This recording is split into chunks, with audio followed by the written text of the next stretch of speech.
அந்த சங்க பத்தி உனக்கும் தெரியுமாடா புகழ்? ஆமாண்டா, சக்தி சொல்லியிருக்கா. சக்தியா?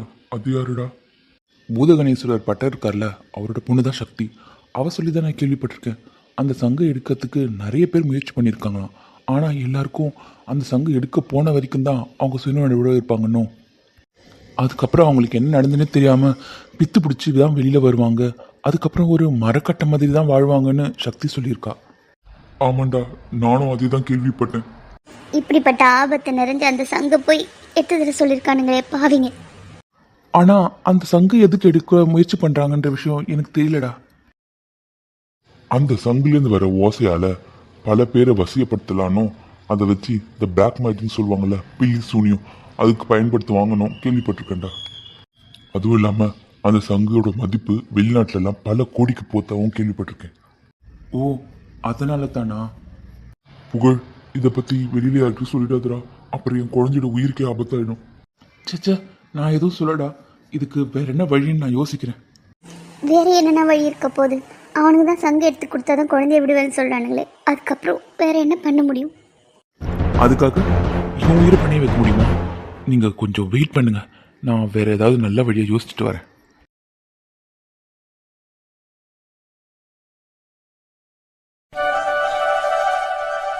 சக்தி, எங்க போயிட்டு இருக்கீங்க? உங்களை பார்க்க தான் புகழ் வந்துட்டு இருந்தேன். என்ன விஷயம் சக்தி? எதுனா முக்கியமான விஷயமா? ஆமாம், நேற்று ராவுத்தரை பார்க்க போனேலே, அதுக்குள்ளே அப்பா கூப்பிட்டாருன்னு சொல்லி நான் கோயிலுக்கு போயிட்டேன். என்ன நடந்துச்சு? அவர்கிட்ட பேசுனீங்களா? என்ன சொன்னார்? அவர் என்கிட்ட எதுவுமே பேசவே இல்லை சக்தி. வித்யாபதி ஐயா வந்து சொன்னாதான் எது வந்தாலும் பேசுன்னு சொல்லிட்டாரு. அப்படியே சொன்னார்? ராவுத்தர் அந்த மாதிரிலாம் பேச மாட்டாரே. புகழ், நான் உங்ககிட்ட ஒன்று கேட்கலாமா? சொல்லு சக்தி. உங்களுக்கும் வேதாக்கு நடுவில் என்ன இருக்கு? என்ன கேட்குற சக்தி? என்ன இருக்குன்னா புரியல. சரி, நீங்களா சொல்வேன்னு பார்த்தேன், ஆனால் சொல்லலை. நான் சொல்லட்டுமா? நீங்களும் வேதாவும் ஒருத்தர் காதலிக்கிறீர்கள், சரியா? சக்தி, அது வந்து உனக்கு எப்படி தெரிஞ்சது? அன்னைக்கு கோவில் குளத்தாண்ட பேசியிருந்ததில்லே, அதை நான் பார்த்துட்டேன். அப்பவே புரிஞ்சுடுத்து நீங்கள் ஒருத்தர் விரும்புகிறீங்கன்னு. இன்னொரு சந்தேகமும் இருக்குது, அதையும் சொல்லிட்டேன்னா என் மொத்த டவுட்டும் கிளியர் ஆகிடும். என்ன சக்தி? நீங்கள் வித்யாபதி ஐயாவோட அக்கா மகனா? உண்மையை சொல்லுங்க. அது அது வந்து இல்லை, நீங்கள் அவர் அக்கா பையனாகவே இருக்க முடியாது. வேதா தான் உங்களை கல்யாணத்துக்கு சம்மதம் வாங்கிறதுக்காக இங்கே வர சொல்லியிருக்கணும். அவரோட அக்கா பையன் நீங்கள் போய் சொல்லியிருக்கீள். அதுவும் இல்லாமல் உங்கள் அம்மா ஆத்மாவோட பேசுறதுக்காக வேதா தான் இங்கே அனுப்பியிருக்கா, சரியா? அது அது வந்து சக்தி, எப்படி இதெல்லாம் கண்டுபிடிச்சிங்க? நீங்கள் ரெண்டு பேரும் காதலிக்கிறேன்னு தெரிஞ்சப்பவே இந்த சந்தேகமாக எனக்கு வந்துடுது. இதை கூட சந்தேகமாக தான் கேட்குறேன், நீங்கள் சொல்லுங்க. எப்படியும் ராவுத்தர் ஐயா வித்யாபதி ஐயா கிட்ட பேசினா எல்லா உண்மையும் தெரியதான் போகுது. அதுக்கு முன்னாடி சக்தி தெரிஞ்சுக்கிறதுல எந்த தப்பும் இல்லை. ஆமாம் சக்தி, நீ சொல்லுறது எல்லாம் உண்மைதான். நான் அவரோட அக்கா பையன் இல்லை தான். நான் எங்கள் அம்மாவோட ஆத்மா கிட்ட பேசுறதுக்காக தான் இங்கே வந்தேன். வேதா சொல்லி தான் அதுவும் வந்தேன். சரி, நீங்கள் வேதாவை தான் கல்யாணம் பண்ணிக்க போகிறேன்னு அவங்க அப்பா கிட்ட சம்மதம் வாங்கிட்டு அவர் மூலியமாகவே ராவுத்தர்கிட்ட பேசலாமே. இல்லை சக்தி, இதுக்கெல்லாம் முன்னாடி நான் எங்கள் அம்மாவோட ஆத்மா கிட்ட பேசியே ஆகணும். எங்கள் அம்மா ஆத்மா கிட்ட பேசினதுக்கு அப்புறம் தான் நான் வேதாவோட அப்பா கிட்ட எங்கள் கல்யாணத்தை பற்றி பேச முடியும். சரி, ராவுத்தர் என்னதான் சொல்கிறார்?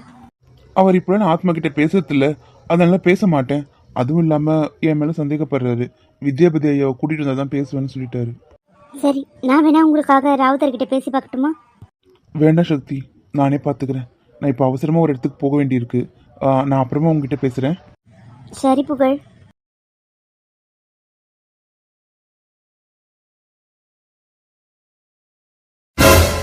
ராவுத்தரையா, நேற்று தான் ஊருக்கு போனீங்க, அதுக்குள்ளே வந்துட்டீங்களா?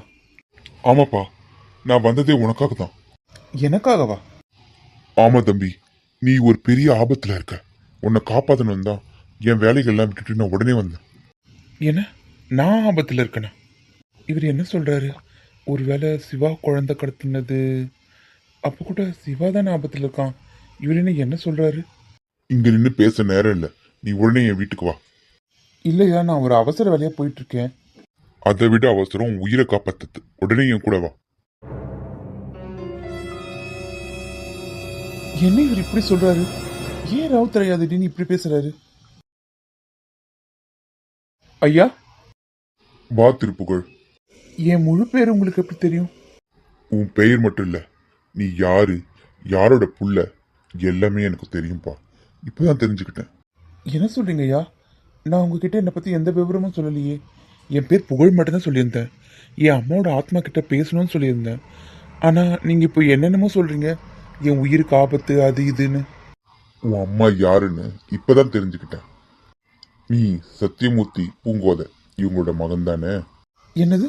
எங்கள் அப்பா அம்மா பேர் உங்களுக்கு எப்படி ஐயா தெரியும்? வித்யாபதி ஐயா கூட இதெல்லாம் பற்றி எதுவுமே தெரியாதே. வித்யாபதி ஐயாக்கு எதுவும் தெரியாம இருக்கலாம். ஆனா எனக்கு இப்ப எல்லாமே புரிஞ்சிருச்சு. உன் பேரை நான் சொன்னதும் என் மனைவி தான் இதை கண்டுபிடிச்சா. நீ யாரோட பையனா இருப்ப, உன் முழு பேரும் அவதான் சொன்னான். அதுக்கப்புறம் தான் எனக்கு எல்லாமே புரிஞ்சுது.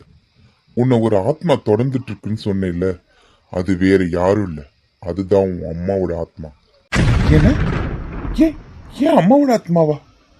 இல்லை, என் அம்மா ஆத்மாவா இருக்க வாய்ப்பே இல்லை. அது பார்க்க ரொம்ப கொடூரமாக இருந்துச்சு. எங்கள் அம்மாவை நான் ஃபோட்டோவில் பார்த்துருக்கேன், ரொம்ப அழகாக இருப்பாங்க. இந்த ஆத்மா கண்டிப்பாக எங்கள் அம்மாவோட ஆத்மாவாக இருக்க வாய்ப்பே இல்லை. என்னையா சிரிக்கிறீங்க?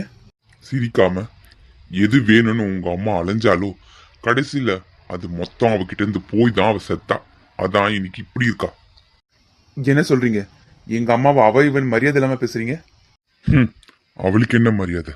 பச்சை குழந்தைய பலி கொடுத்தாவது தான் அழக காப்பாத்திக்கணும்னு நினைச்ச கேவலமான பொம்பளை தானே அவ. ராவுத்தர், எவ்வளவு தைரியம் இருந்து எங்க அம்மாவை இவ்வளவு கேவலமா பேசுற? என் மேல கோவப்படாத தம்பி, என் மேல இருந்து கையிடு. உன் நிலைமையில எந்த பையனா இருந்தாலும் தான் அம்மாவை இப்படி பேசினா கோவம் வரத்தா செய்யும். கையை எடு முதல்ல. நீங்க எப்படி எங்க அம்மாவை இவ்வளவு கேவலமா பேசலாம்? நான் சொல்றத நீ நம்புறதா இருந்தா மட்டும் கேளு, இல்லைன்னா இப்போ இங்கிருந்து கிளம்பி போயிடு. ஆனா அப்படி போனீன்னா உன் உயிருக்கு நான் உத்தரவாதம் இல்லை. உன் உயிரை காப்பாற்ற வேண்டிய பொறுப்புல நான் இப்ப இருக்கேன். ஐயோ, எனக்கு ஒன்றுமே புரியல. நீங்க சொல்றதெல்லாம் கேட்கும் போது என் தலை சுத்துது. கவலைப்படாத புகழ், நான் சொல்லத்த பொறுமையா கேளு. உங்க அம்மா யாருன்னா, உங்க அப்பாவும் அம்மாவும் இந்த கிராமத்துல ரொம்ப சந்தோஷமா வந்துட்டு இருந்தாங்க. சத்தியமூர்த்தி குடும்பம்னா எல்லாருக்கும் தெரியும்.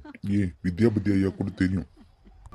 உன்னோட அம்மா நீ சொன்ன மாதிரி ரொம்ப அழகா தான் இருப்பாங்க. அந்த அழகு மேல அவங்களுக்கு கர்வமும் திமிரும் அதிகமாகவே இருந்தது. தினமும் உங்க அம்மா அந்த பூதகணேஸ்வரர் ஆலயத்துக்கு போயிட்டும் வருவாங்க. இப்படி உங்க அப்பாவும் அம்மாவும் இந்த கிராமத்துல சந்தோஷமா வாழ்ந்துட்டு இருந்ததுக்கு பரிசாதான் நீ கிடைச்ச. நீ பிறந்ததுக்கு அப்புறமா உன் அம்மா தன்னோட அழகு குறைஞ்சிட்டு தான் நினைச்சாங்க. தான் கடைசி வரைக்கும் இதே அழகோட இருக்கணும்னு நினைச்சாங்க உங்க அம்மா. ஆனா மனித பிரிவியான நம்மளால கடைசி வரைக்கும் அந்த மாதிரி அழகை காப்பாற்ற முடியுமா?